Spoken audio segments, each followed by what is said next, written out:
Yo, yo, yo, yo, yo, yo, yo, yo, yo, yo, yo, yo, yo. Yo, step right in, it's a funky display. Talking shit, today's the vibe we portray. No filters, no rules, just letting it flow. Strap in, folks, it's the shit show. Welcome to the shit show, buckle up tight. We're dropping raw truth, keeping it light. Laughs and chaos, that's how we play. Talking shit today, all night, all day. Lumpy, welcome back. We're here at episode 3, sir. General X, good to see you again, buddy. Absolutely. It's good to be seen. It's good to see. It's good to do all those things. Better to be seen than viewed is what I always like to say. Better to be seen than viewed. You know, somebody once said to me, because I'd always say, I woke up, I'm on the right side of things, or something along those lines. And I was told this thing, and they had greeted me, they were friendly, and they said, I woke up on the right side of the dirt. And ever since then, whatever it was that I said before that, never held a torch to that statement right there. That's a pretty epic statement. You Absolutely. know, I mean, I think I heard that maybe when I was a kid, 10 or 11 years old, and I've never forgotten that. And that's always great, because like when I had to think about it, I think I might have been 9, actually. Yeah. And I was like, what does that mean? Oh, damn. On the right side of the dirt. Woke up on the right side of the dirt. Yes, sir. Now, I've heard renditions like people like on the right side of the grass. And sure. But yeah, either way, man. Oh, I remember what I would say. I'd say I was upright and breathing. Okay. So I got up and put my pants on. I was grateful to be able to do the things that I've been able to do. And quite honestly, it doesn't really matter whether you're having a good day or a bad day. It can always be worse. True. Somebody's having a worse day than you. And you woke up on the right side of the dirt. So no matter how it is, it's still good enough for that. Every day above ground is a blessing. That's right. Ask any miner, they'll tell you. So, what we got the chance to talk about last week, amongst many topics, you reminded us that we needed to talk about our very favorite, well, one of our very favorite stores to go to, which is Kenny's Liquors. Kenny's Liquors in New Smyrna Beach, Florida, especially. While they have 4 locations, we've been to 2 of them. There are 2 others that we have yet to explore, but really, are there really any others than the New Smyrna Beach location? Oh, no. No. That's the gold standard right there for Kenny's Liquors, as far as I'm concerned. I really agree with you there, and mainly because they have these spirit stations. And if you don't know what that is, we kind of explained that in the last episode, but they're these stations that you can go to. You buy a card, and then you tap the card on the screen. You put your Glen underneath the spout. You press a magic button, and wonderful brown juice dispenses into your Glen. And it is an experience because typically they're including bottles that are really difficult to come by, mainly highly allocated bottles. And I took some pictures just so that I wouldn't forget, although it's hard to forget the memories that we created when we're there. And like the people we've met, friends who've met us there. Absolutely. And so forth. So, and because last episode we were so inspired, we made our way to Kenny's just a day or 2 later. And so we met up with a really good friend. I'm going to call him Big Red for now, who may be a future guest on this show at some point in time. I sure hope so. That would be fun. Absolutely. And he brought a friend as well, who brought a friend eventually. And we all got to be friends together while we're drinking these wonderful pours. So I'm just going to go through the list. This isn't the order that I drank them in, but certainly these were some of my favorites. And one of my very favorite pours is George T. Stagg. And yes, I know that there are different bottles. GTS. Oh, I absolutely love that.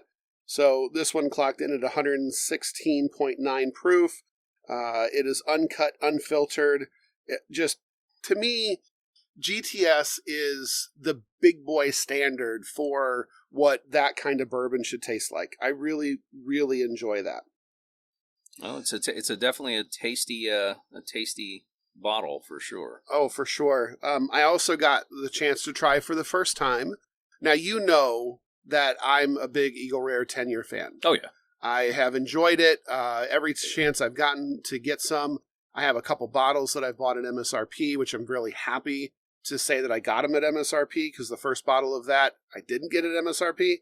The Eagle Rare 10 is just a really great daily drinker, if you can find it, because it's highly allocated. However, they had the Eagle Rare 12, and I must say that I was incredibly pleased with its palate. It is a lot like the 10-year, as one might expect, but it is a little bit sweeter, a little bit smoother, a little bit bolder. It was so good. Then I was able to revisit an old friend, this E.H. Taylor Unfiltered Uncut, which is also fantastic. And I think you also had a Taylor. I did. Amongst others. Do you remember which Taylor that you had? I'm pretty sure the one that I had was the barrel proof rye. So, and what were your thoughts again? Oh, chef's kiss, man. Chef's kiss. Absolutely. And what was very interesting is amongst the other bottles that they had, and we tried, they had the short barrel that was in there that we got to try, a Thomas H. Handy, which was honestly really good. It was the first time I ever had the Thomas Handy, and I'm glad to say that I will go back to that again. Yeah, that was tasty too. I didn't. Oh yeah, no, I did get a pour of that. I was thinking of all the ones that you know we spent $90 for $100 worth of pours, and after pour number 3, I was starting to get a little starry eyed. So, and then we were sharing sips of pours from other people. Absolutely. We tried a lot. Didn't like that Blood Oath. I did not try the Blood Oath. I did. And only because what Big Red had said is you can definitely tell that it was aged with tequila. No. And I've never had that. And honestly, I haven't heard a lot of good things about it. So I was not necessarily very energetic to go try it. So I didn't. Sure. I passed on that. But the Heaven Hill Grain to Glass, the Green Label one, was very good. That was good. And then the last one that I tried, I saved my expense report, so to speak, for that one, was the Sazerac. This was an 18-year. And I can say that twice now I've had an 18-year age expression. One is the Elijah Craig. Right. Blah, blah, blah, blah, blah. Another good 18-year. So one was the Elijah Craig 18, which I still have. And then the Sazerac 18 was just amazing. And I was very happy to share that because I had had plenty by that point. That was like $35 for a half ounce. That really was. So I'm a little afraid if my significant other decides to listen in. But yes, it was worth every penny as well. I don't think she will. I will say that the sleeper that I got to try, because it didn't cost as much as some of the others, and it was one I said I should try, is Penelope. They had a cigar cut or a cigar blend that was very good. And one of the things that Redhead remarked was this would be really great with a stick. It was fine. It was okay by itself, but it would be really great with a stick. That was pretty tasty. I did have a sip of that. I didn't do a full pour or half pour of that, but Big Red let me taste it, and that was good. And I can say I absolutely agree with that sentiment. It was very good and would be even better with a cigar. So now I'm excited because remember last time we had this Mammoth Hazmat that is their 140 proof, but this happened to be their Tiki blend, which was aged in their rum casks. Yep. They have a cigar blend that's also a Hazmat. Oh, from Mammoth? Really? Yes, sir. So I think I'm going to have to stay on the lookout for that and see if I can get another cigar blend in, because that was pretty darn good. So what makes it a cigar blend? I'm curious about that. Well, I think Google can let me know that, because I'm not exactly sure myself. So let's see what Google has to say, or if you don't mind, because I have another fact I wanted to share with you. Oh, fire away. Let's go. So those machines that we went to, they're referred to a lot of different things. One of the most common things that I found that they're referred to is spirit stations, which makes sense because you're putting spirits in there. Yeah. They actually are refrigerated or sealed so that way they can help preserve the bottles that are in there. And even though they're mostly used for wine, where people decide to put spirits in them, it makes perfect sense. These machines happen to have, I think, 5 bottles in each of their stations. And I happened to spend some time, because once upon a time, I looked on Facebook Marketplace like I often do, and I happened to find that there was a set of spirit stations that somebody was selling. And I was like, I have no reason to have these in my house, but what would it be like to have one of these things? So I decided to look up the MSRP on these. And Lumpy, Can you venture a guess what it would take to put one of these, let's just say, handily in the studio the next time we decide to record and we want to control our pours to a little bit better degree than we might otherwise? Oh. Is it like one of those that are down there? So it has like 5 bottles in it? Yes, sir. Yeah, probably about, let me take a crazy guess, $2,000. I don't know. I think that you are wishful in your thinking to say only $2,000. Add 5 to that, and you're hitting what the average MSRP. Now, there are economy versions of this where you can put fewer bottles in there, and there are less options available, and those come in at around the $4,500 range. Good Lord. Yes. So, I could imagine the store that's made the investment to put $30,000 worth of these spirit stations in their store, like Kenny's has, because I think they have at least 3 that we could choose from. Plus, they had another one that had some tequila in there, some rum. And they had a wine one. They have 5 wine. of those. So I think they had 5, didn't they? Three so. with bourbon, 1 had tequila and other spirits, and then 1 had wine. I think it was 5. Yep. So just imagine that's the investment that they're willing to make. And I'm sure they didn't pay that kind of price for them. Well, as we said in the last episode, a lot of this has to do with who you know. Well, I'm in the wholesale business. Sure. So I know retail versus wholesale. Mm-hmm. I tell you now, he didn't pay that kind of money for him. Well, good for him. But I have to say, I'm very happy that he has it there. Here's one. He could have had some of the stations donated by some of the distilleries. They could have subsidized him, gave him rebate money, or he could have used rebate money to buy those. He may have not even reached into his pocket at all. That would be pretty cool for him if that's the way it happens. Because I know in my business, there's some things that we do like that. Well, and I happen to know, maybe that'll be a good story for another time, you happen to procure something from a vendor that is in use today, every single day at the dance studio. Yep. So that'll be a great, great thing to include at some point in the future. But Kenny's, so I love these stations, and when I asked him, when we went to that opening that he had at his other location, I asked him if he was going to put those stations in this store as well, and he said yes, but for members only. Yeah, because I think the city of Oviedo, was frowning against it, because I guess they just don't want people walking in and be like, well, let me get a pour. Well, they're paying for it, of course, but... Mm-hmm. So, every town's different. And Lumpy, you're absolutely right. Every town is different, but that's why we kind of like going back to the same places as well as exploring others. Indeed. Well, we had a great time there getting our pours, but... All right, Lumpy. Now it's time to talk about what's in the glass. And right now, they're empty, but they're not going to stay that way. What's in your glass? Absolutely. So, I have been waiting to try this comparison.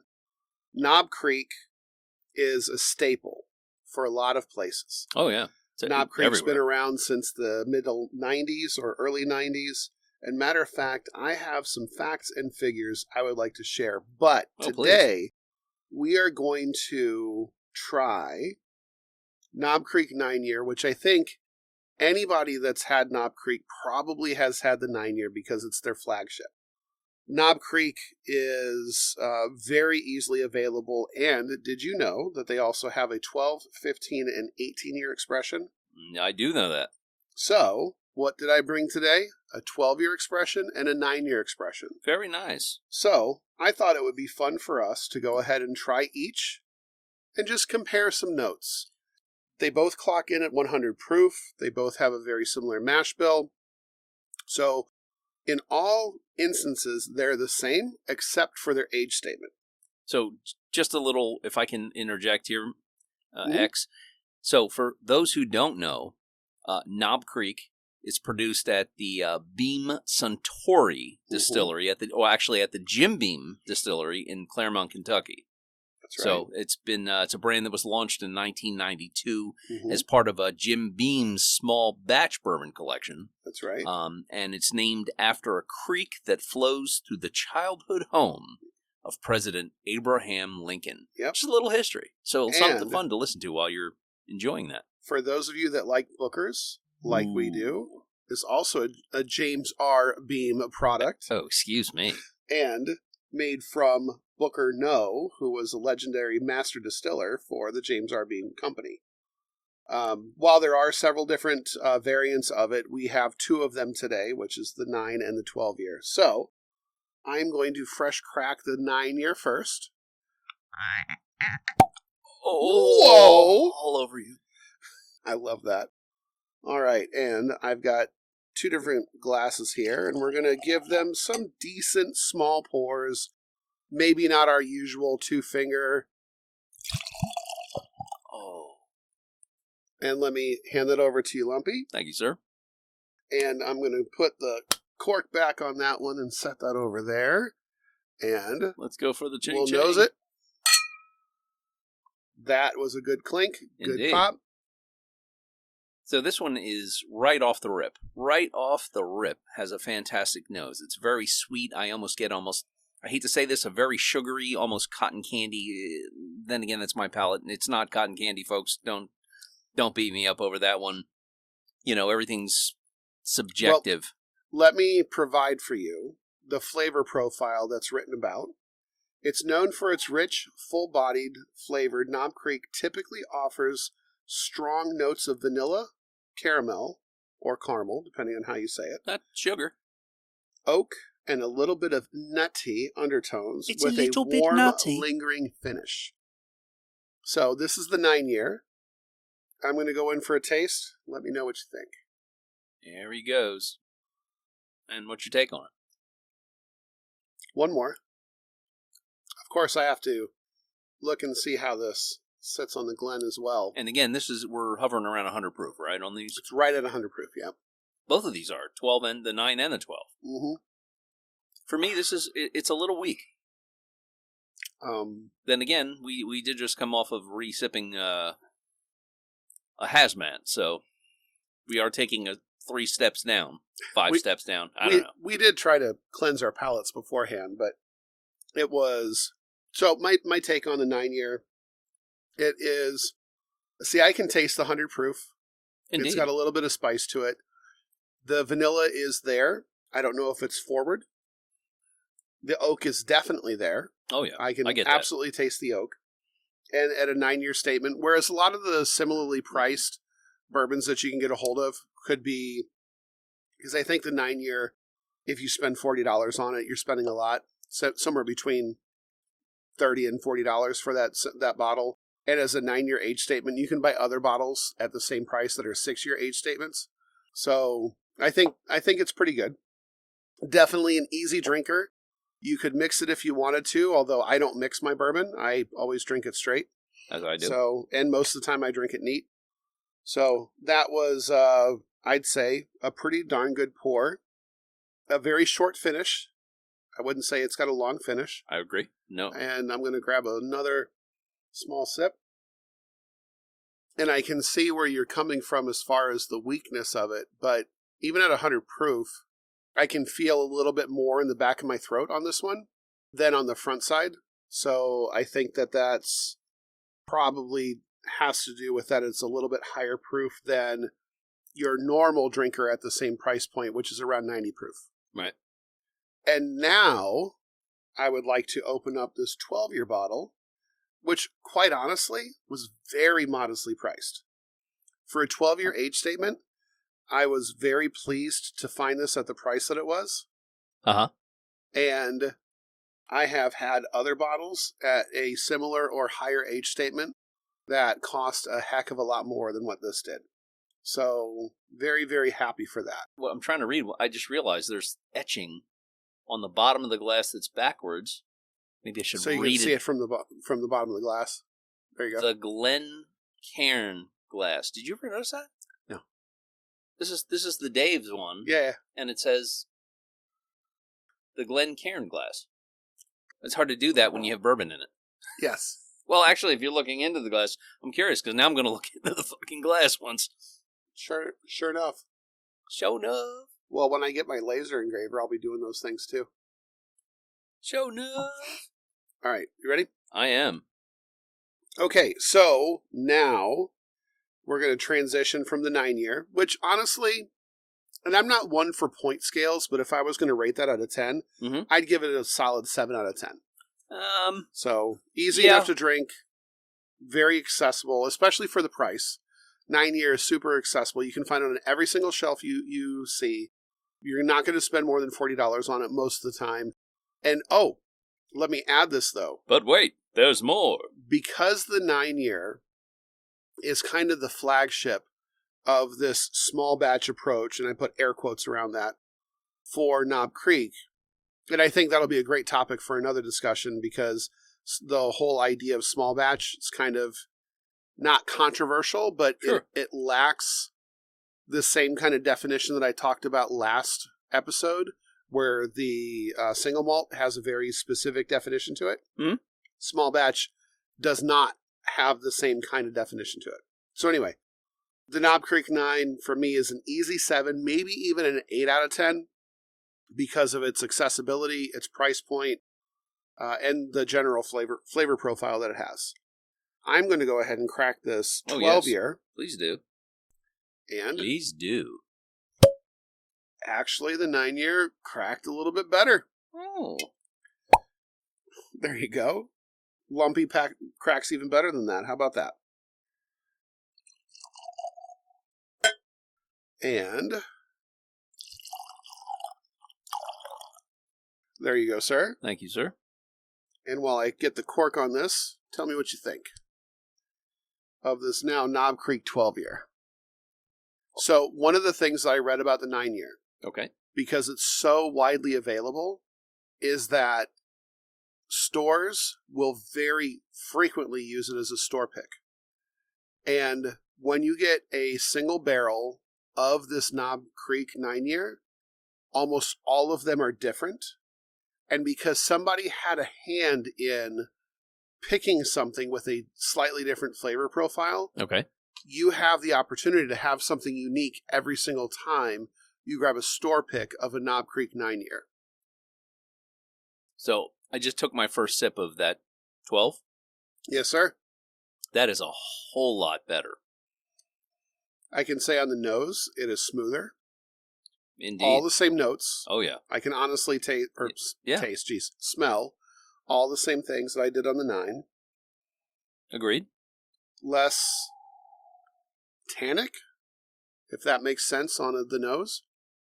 That has a better front side, a better tongue feel, and has a better finish than the 9-year. The 9-year, I don't feel like it's burning going down. Wow, that is really good.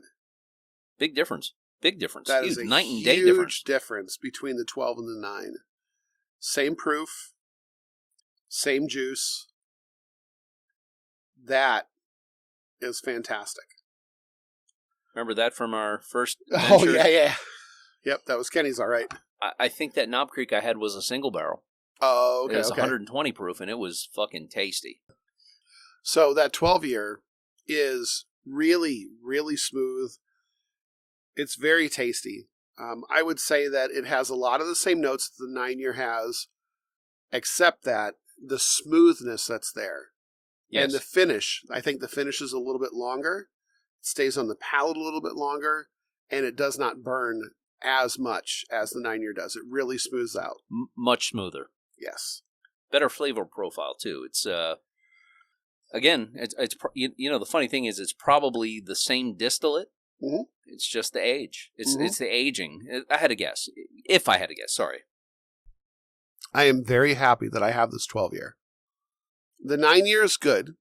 It's okay. I won't say no. If somebody says, here, have a pour. Yeah. Absolutely. Thank you very much for thinking of me. If I had to choose between the 9 and the 12, it's going to be the 12. Oh, absolutely. You know, it's funny. I have both Glens here in front of me. Mm-hmm. One with the 9 and one with the 12. The 9 actually smells more sweet.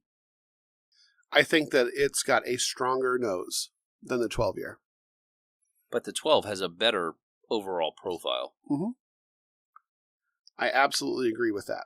I still am trying to figure out how this all works. I mean, I know it takes years to figure it out, and it's got to be the right combination of... And you do have that immature palate. Oh. Don't forget. I forgot. Forgive me, X. Lumpy, I might have made some mistakes here as we've been talking about this. So I think this is a good opportunity for us to talk about nomenclature, words, labels, referendum. When we talk about the drinks that we like, we will often use a shorthand. Okay. And that shorthand is... juice. And I think that a lot of people understand what we mean when we say the juice. And we've gotten some pushback.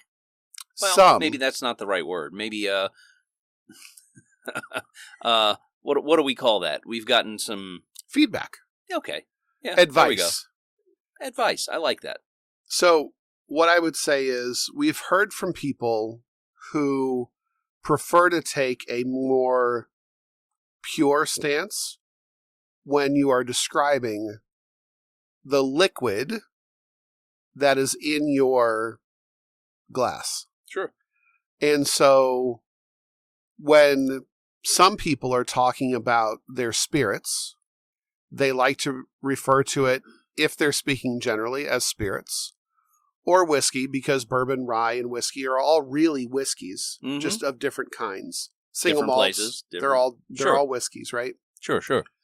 But there are very specific and distinct things that make a bourbon, a rye, and a whiskey.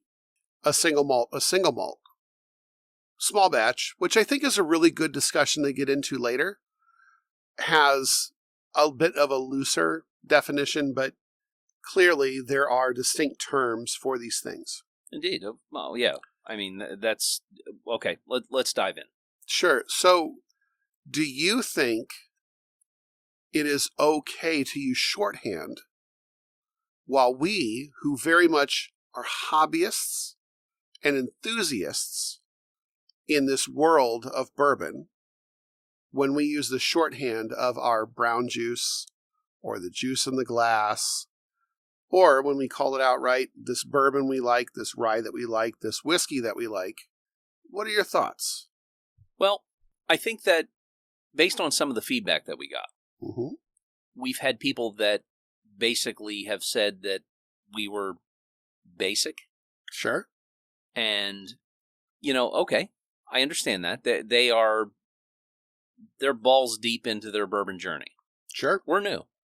So we're learning, and, we're only a couple years in. Is balls deep like an official term? Like, should we look it up in Webster's and it'll say, like, there's a certain amount of time and amount of bourbon you've had to be balls deep? Well, I've seen some people that have had collections that I would say they are balls deep. Oh, goddamn right. You are not wrong on that. I have a very small collection compared to others who literally have walls. Rooms. There is a group of people that I have become somewhat attached to at a place in Alabama called Three Witches Distillery. And, nice plug. Yes, of course. And Odin, you've been a good friend so far. I can't wait to visit you. They have not only a throne from the show Vikings, like an actual prop that's in his office, which is amazing. Yeah, absolutely. Very cool. Check them out on TikTok. But, and Valkyrie Farms, there's a couple different ways to find them. But when you look at what they have, they literally have, I think I mentioned this last time, they have at least 10 shelves of bourbon that span the width of a barn. And they go up. A barn? A barn. They've converted a barn into a bar. And I've seen them. I'm glad you have. So you know what I'm talking about. Yes, I have. And it takes a stepladder that's at least 20 feet tall to get to the top shelf. And I'm going to say 40 feet from one end to the other. There's not room on that shelf for another bottle. Is that heaven, X? Absolutely. So back to the nomenclature conversation or what have you. So again, we've had people that said we're basic. So the funny thing is the term juice is used even by distillers. Yes. That term is used even as they're putting, and I'm giving air quotes right now, putting the juice into the barrel. Mm-hmm. So I don't really know how to take those comments as being basic when that is commonplace language. Sure. Even through distillers. Sure. Well, I guess I don't know. I'm not slighting anyone for that, but for sure. I don't understand it, and I would love to hear comments from people on that. Yeah. So again, I'm not really sure how to take that. Are we right? Are we wrong? I don't think we're wrong. Well, Lumpy, my thought is, first off, you, the listener, the person who stuck with us for this long, through almost 3 whole episodes, what do you think? Do you think that it's bougie to be concerned about the way that you refer to the brown juice that's in the glass? Are you offended by the term juice? Do you think that it is better to say bourbon, rye, whiskey, single malt when you're talking about these whiskeys, or scotch, even for that matter? Sure. And yes, I know your face when it comes to scotch. But leave a message in the comments. Please. Let us look at those comments so that way we can talk about it in our upcoming episode. Because I, for one, believe that it is okay to speak about things that we like in shorthand. Like you, I have heard plenty of distillers, crafters, content creators, and other people that know a fuck of a lot more about bourbon than I do refer to it as brown juice or the juice in the glass. Indeed. So, well, but we definitely want to know. We want to know. So let's get into our TikTok. TikTok. So we want to talk about TikTok. Yes, we want to talk about TikTok. I can tell you that, first off, Lumpy, I need to say thank you for being the person who has dealt with me as the problem. Are you thanking me? I am thanking you. You're welcome. Because I identify myself as a problem for all the editing that you have to do to make this podcast sound as good as it does. My pleasure. So thank you for that. It's a tough job, but somebody's got to do it. I imagine that it is. Thankfully, I don't have to deal with any of it. I just have to listen to you about it. Well, you're the social media guy. So I don't have to deal with it. And that's true. So social media, this journey that I have embraced, that I did not think I would embrace, is on TikTok. So first off, if you're listening to us on one of our podcast platforms. We are on Spotify. We are on Amazon Music. We are on Apple Podcasts. Soon, we will be on YouTube. And eventually, I'm not sure exactly when, we will be on Audible, which are all different ways to listen to us.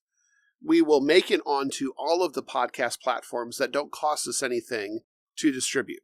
So because we're cheap bitches. So on the YouTube thing, is that if we get enough listeners and enough followers and enough people that want to see it, hear it, well, the see it part is what I'm getting at. Well, no, because you can put a feed on YouTube that will be just sound. So what I'm getting at is the video version of this. You think people want to see our faces? But maybe not yours. No, definitely not mine. Definitely not mine. I look like Gollum. Gollum. So brown juice. I love it. So what I have done is I have been working to embrace what's necessary on TikTok. I have been very lucky. I have taken my personal account and I have converted it to the General X account.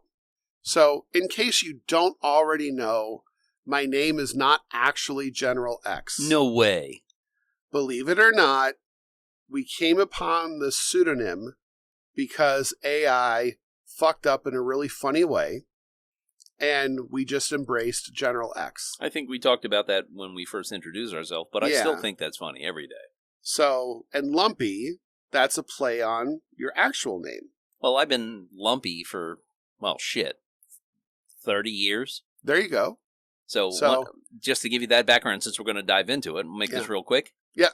Guy I used to work for many years used to call me Lampy. Lampy, okay. And then one day he's like, dude, you get all the gravy work. I said, bro, you remember Grandma's gravy? He's like, okay. I said, I get all the lumps. Okay. And he said, you're not Lampy, you're Lumpy. Ooh. And it stuck.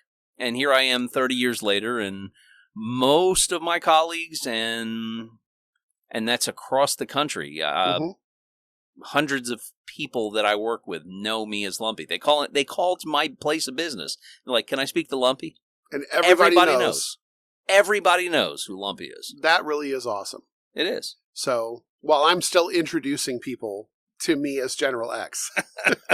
So, what I think has been really fun is I have been invited to other people's lives on TikTok, and because I changed the handle to General X, and on TikTok right now, those of us of the Generation X, which I still get to qualify myself as, 1977 is the really tail end of Generation X, although it depends on who you talk to. I'll call you a tag-along. Tag-along, there you go. But I put a red X for the General X. So most people will say General when they're talking to me for the first time, and I think that's just too long, so I just say X. But that's okay. So I have been spending time over the last couple of weeks posting content on TikTok. First off, I ain't a fucking content creator. So going through and putting things out there, especially videos I'm taking of myself, like there's a reason that we're not videoing this. I'm glad you're videoing yourself. Well, I need to, because I look like 10 pounds of hammered shit. Yes, you do. Actually, 12 pounds. Jesus Christ, X. But that's okay. I love you anyway. Feelings are mutual, buddy. That's why we're here doing this shit. Absolutely. So what I have done is I've gained some followers, and I actually made a complete fuck up in a post that I made about Ohio State. Because, yeah. So I remember this. I'm an Ohio State Buckeyes fan, and I have been for a long time. I decided to post the mid of the week 1 results of the AP poll. AP didn't change their rankings yet, even though they had made an update that showed what the stats were. You know what they call that? What's that? Premature ejaculation. It could have been. So I was a little bit upset, and I had made a post that showed the AP listing and the records as of Sunday. No, you did it Saturday. All the games happened on Saturday. Well, you did it on Saturday, right? I think I posted on Sunday morning. Okay. So either way, Saturday night, Sunday morning, either way. And so it retained the preseason rankings from the AP poll, which had Texas still at number 1 and Ohio State at number 3. Obviously, Ohio State beat Texas. So when I made that post, I got a lot of corrections. Oh, yeah, you did. I got a lot of corrections. But yeah, you did. Let me just say, though, that post has reached almost 90,000 people. That's crazy. I have 365 followers on TikTok. Baller. The fact that it reached 90,000 people, and really, I was over at your house, and I was talking about being at 30,000 or 20,000 or whatever it was, and it grew by 20,000 people in the couple hours that I was over there drinking with you. Oh, yeah. I remember that. You kept showing it. You were like, oh, my God. It was absolutely insane. So what I've done is, in order to promote our podcast here on social media, I've chosen TikTok as the place to do it. And the lucky thing about that is I've struck some kind of traction with especially my college football posts, because tomorrow, we're going to be watching Ohio State, and there's a couple other interesting games that are going on. I grew up in Iowa, so I was an Iowa Hawkeye for a long while until I got adopted into the Ohio State Buckeyes and stayed with them. But the Hawkeyes and the Cyclones are going to be battling each other. So, and the Cyclones are bet to win. So they've got the favorite to win. I think it's by like a 7-point spread. So, but anyway, so there's a few interesting games that are going on Saturday and a couple more on Sunday. So I'm posting about Ohio State. I'm posting about other things that I enjoy, bourbon and whatnot. But when I go live, that's where it's really been interesting because I am talking shit today. I'm talking about other things that I enjoy because I'm a D&D gamer. I'm a gamer in general. There's a lot of other things that I enjoy, but especially the bourbon TikTok community, lumpy. The bourbon TikTok community is fan-fucking-tastic. I got invited to a live by somebody, and I don't have his entire name to memory, but it's Bear Den. And what he did is he brought me into a group live session, and we were on there for about 3 hours. Holy shit. When were you going to tell me this? Oh my goodness. It was a great time to just talk to people, and all of them have several thousand followers already. So the fact that I got brought into it, the fact that I was able to talk about our podcast, they gave me a platform to talk about us, what we're doing here, and they've all listened. They've all given feedback. I even gave Odin and the Three Witches Brewery, or the Three Witches Distillery, the Valkyrie Farms that I was talking about earlier. He's given me feedback. He shared our podcast. He's listened to the podcast. The bourbon TikTok community, bee's knees, dude. Like, this is the place that we are finding our people. Oh, yeah. I can imagine. I mean, I know what I get on my feed. They are amazing. And right now, there's the Kentucky Bourbon Festival that's going on. And what are you doing next week? I'm going to Kentucky on Sunday. But unfortunately, it's for work.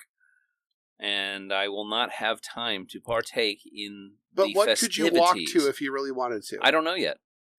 Well, I thought you had said that you could walk to the Peerless Distillery. No. Oh. It's probably a 8 to 10 minute drive away from my hotel. That's really close, sir. Yeah. Pack a big bag. Well, I can't bring it back on an airplane, bro. You can check that baggage. Yes, I probably could. I can tell you firsthand, I have checked alcohol in a baggage. No, I know, I can do that. And it's arrived intact. Well, you need to send me some money. My company's paying for this, so it's kind of tough on my company credit card. Why did you check a bag when you only went for 2 days? Well, come on. What's a checked bag worth? $35? Come on. There's a cognac finished Peerless that we have to get a hold of. And I won't be far from the Peerless Distillery. I know. But I only have a day. But you know what? While you're going to be in Kentucky next week, I'm going to be in Nashville next week. And you know what my first stop is going to be after the airport? Hard telling. So I've had a friend that's already scouted out a popular liquor store to go to. And we may go there first before we get to the hotel. Okay. I know one thing I'm going to do. I mean, because I'm in Kentucky, I'm going to definitely check the duty-free shop. Oh, heck yeah. Before I get on the plane, once I get through security, and see if there's anything that we can't really get here in Central Florida. So one of the things I wanted to talk about, X, is I wanted to talk about the allocated versus the widely available products that we find every single day on every shelf. What is your first take on that? So we kind of talked about it in our first episode, yep. And I think we touched on it in our second episode too. When we talked about buying Blanton's as an example, yep, which is a very highly allocated bourbon. Indeed. Some stores earn the right to have it because they have a certain amount of sales from BTAC to be able to offer up those Buffalo Trace products. And for those who don't know, what is BTAC? It is the Buffalo Trace Antique Collection. Okay. And so when you talk about these bottles, you're talking about things like Weller, Eagle Rare, E.H. Taylor. These are bottles that are difficult to come by. There are other bottles that are also highly allocated. And what allocated means is that there's a certain amount, that's smaller amount, that's distributed to stores. Sure. Each state has its own rules on how it allocates Some states determine the allocation. So it's state determined. Some states do, like Ohio, for example, determines the allocation that happens from distilleries to all of the various outlets that they have. Okay. It is a state-run distribution market, I guess. Okay. Oregon is similar in that because the state sets the prices, sets the standards for what gets where. Are they state-run stores? In some states, they are run by the state. I know in Pennsylvania they are, for sure. In Ohio, I'm not as sure if the state runs them, but I'm familiar with some of the distilleries that have a hard time even distilling or distributing their own products in Ohio because of the state's involvement in distribution standards. Okay. So Florida is a little bit different, but for example, ABC Fine Wines and Liquors here in Florida, which is a very widely available store, has certain distribution rights with some distillers. So there are things that you can find at ABC Fine Wines and Liquors that you will not find at Total Wine & More or Kenny's or Sonny's or any of the other liquor stores that we like to go to. Sure. So the allocation thing is kind of, I don't want to say it's a racket because I don't think that's the right way to frame it, but I will say that there are rules that go into how much bourbon or whiskey or rye ends up on the shelf that you can get to. And so for me, I like spending MSRP. And so you can reliably go to places like Walmart. Don't sleep on them. If they've got a liquor store attached to their Walmart, you can find some good stuff there. Indeed. We found some good stuff at the Walmart liquor stores. For Absolutely. Sure. Publix, which is a Florida staple. Yep. Pub subs all day long. Even though I'm sort of carnivore, I still remember my pub subs. Walgreens is another place that you can, if they've got a liquor store, they're only selling at MSRP. So there are places that you can buy things only at MSRP, but if they're allocated, there may only be one bottle on their shelf in a month. And so that's what makes it difficult to go after something like an E.H. Taylor, even their small batch, which is mostly readily available. Sure. But like the rye that you had, you can't find that on the shelf. I've never seen that in the wild. No, and we're not hunters either, so we don't spend half of our day traversing liquor stores to find those True. unicorns, but still not widely available. True.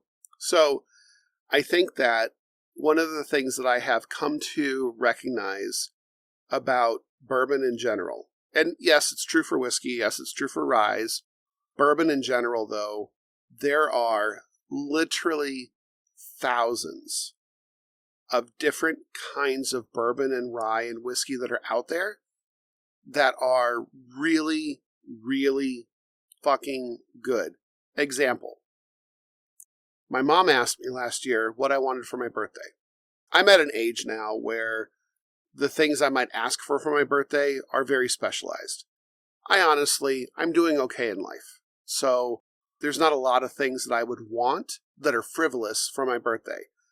I've already got a TV, I've got an Xbox, I've got a computer, I've got things, right? Things are not the things I'm very interested in. Right now, my enthusiasm is around bourbon culture, around bourbon things. So, Mom, if you can find a local bourbon to Iowa, which is where she's at, okay, go ahead and send me something. And what did she do? She found Cody Hill Distillery and sent me a 100% corn mash bourbon from Cody Hill Distillery in Iowa. Okay. And it was absolutely amazing. Now, how much did it cost her? I think it cost her around $45. But not terrible. Not that I really researched what it cost for a gift. There are allocated bourbons that don't taste as good as that one did, that can cost a heck of a lot more, especially that there are collectors and businesses that vie to be able to get a hold of the difficult to find bourbons and ryes and whiskeys out there, so that way they can resell them on secondary markets. Okay. I don't hate that happens. A person who is able to find something and resell it on secondary, good for you. It's just like a collector, say, of sports cards. If you happen to find that pristine Michael Jordan rookie card and you take that, and yes, Michael Jordan is better than LeBron, don't care.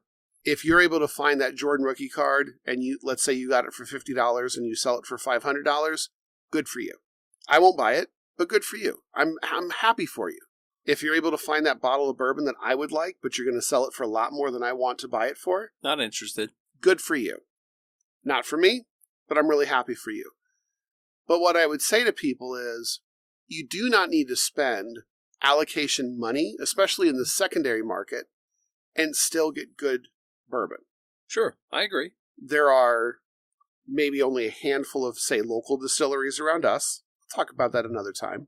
But on any shelf, in any store you walk into, you can find 100 bottles easily that you'll spend anywhere between $20 and $40 on. Yeah. Which will be just as good for you that night or that week as the bottle you might spend $150 on, or $200 on, or $400 on.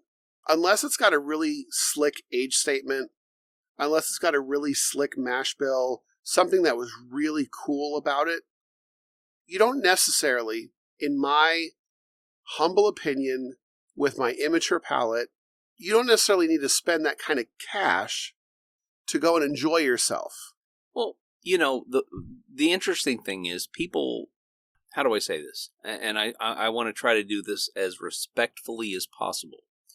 You got some people that get those very rare unicorn bottles. Sure. And these are the collectors. There's collectors, and then there's drinkers. Mm-hmm. And we are not collectors. At least I don't think we are. I don't think so. I think I've opened up almost every single bottle I've got. I would concur, Doctor. If some people want to grab that crazy bottle, whatever it might be, and I know I have one in mind, just to put it on the shelf. Sure. And I understand that. I understand that. Oh, people collect fucking Pez dispensers. Sure. Because it's a collector mentality. Sure. I get that. We're not collectors. We're the drinkers. We want to buy the good bottle. We want to sit down. We want to light up a decent cigar. We want to pour a good pour and have this conversation, which sparked this podcast. Well, and we do that. And let me add to that, not only with each other, but with others. Indeed.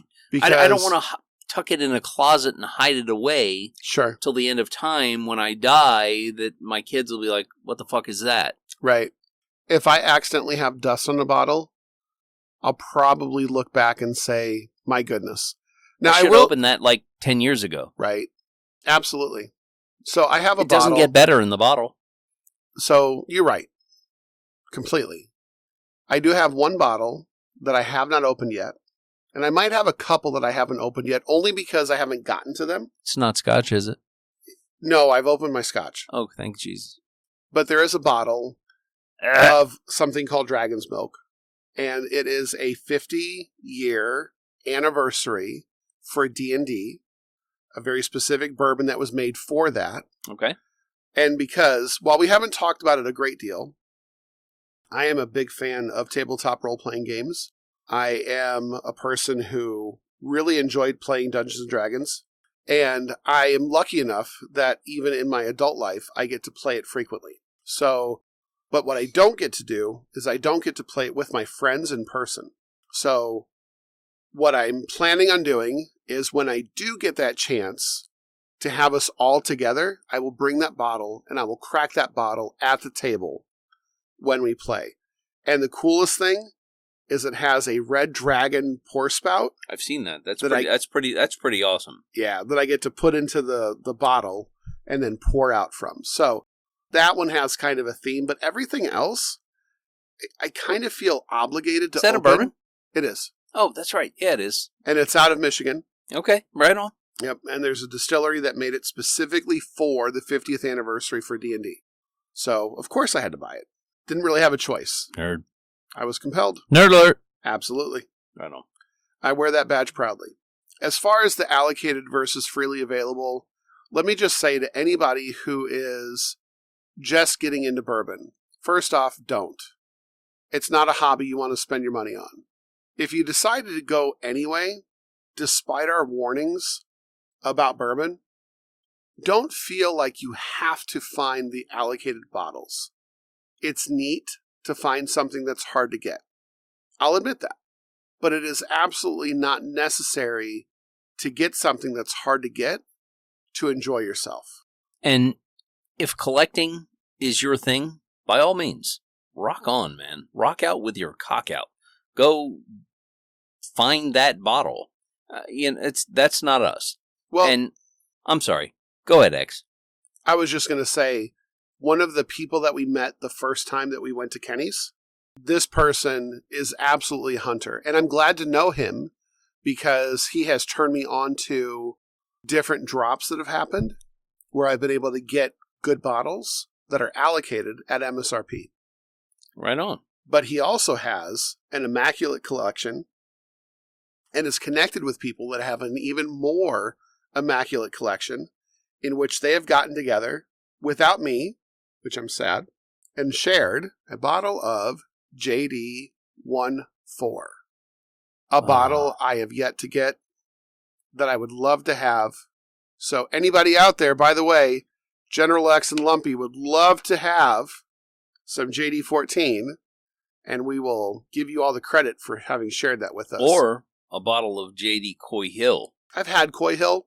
No? I have. Not a bottle. At Kenny's. What'd you take? I enjoyed it. It was good. Was that without me? It was a trip I made to Kenny's without you, Lumpy. Asshole. Yeah. Maybe. That's okay. Rock on, man. But let me just say, the Coy Hill was good. Was it worth waiting 24 hours? No. But I am looking for the JD10, the JD12, the JD14, only for the fact that I haven't had them. And I know what the MSRP is on them, and I don't want to pay secondary for them. Understood. So, this episode that we've just put down for you folks has been 100% bourbon related. We know we have a Talking Shit Today podcast where we like to talk about, obviously, bourbon, and we like to talk about other shit. But today, we went balls deep. That's funny. We went balls deep into bourbon today. Which, by the way, Lumpy, fits because it is Bourbon Heritage Month. Yes, it is. And the Kentucky Bourbon Festival is going on while we are recording this. It is, 100%. So perhaps it was Providence that led us to talking about bourbon pretty much all of this episode. Well, we love bourbon. We enjoy drinking bourbon. You are right. We absolutely love bourbon. And let me just say, the bourbon we had tonight, the Knob Creek 9-year, good by itself.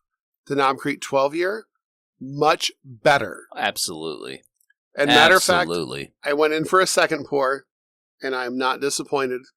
It is fantastic. So I would recommend for anybody who has a chance to see that on the shelf, you will not spend more than, say, $70 on it. At least I did not. At least here in Central Florida. Correct. So it is well worth getting, even though Knob Creek is something that you see all the time. And let me just also add, if you see Knob Creek 9 as a barrel pick at any store you walk into, go ahead and grab it. Add it to your shelf. You're probably going to enjoy it. And because it was a barrel pick, you are likely going to taste something that you'll never taste again. Always expand your palate. You can always love a particular bourbon. I have a few that I just gravitate to every single time. Doesn't matter what's on the shelf. I walk into my Publix locally and I just gravitate to the things that we like. And I have to sort of step out of my comfort zone and kind of touch on a few more things. But you know what? The point I'm getting at is enjoy your bourbon, no matter how you like it.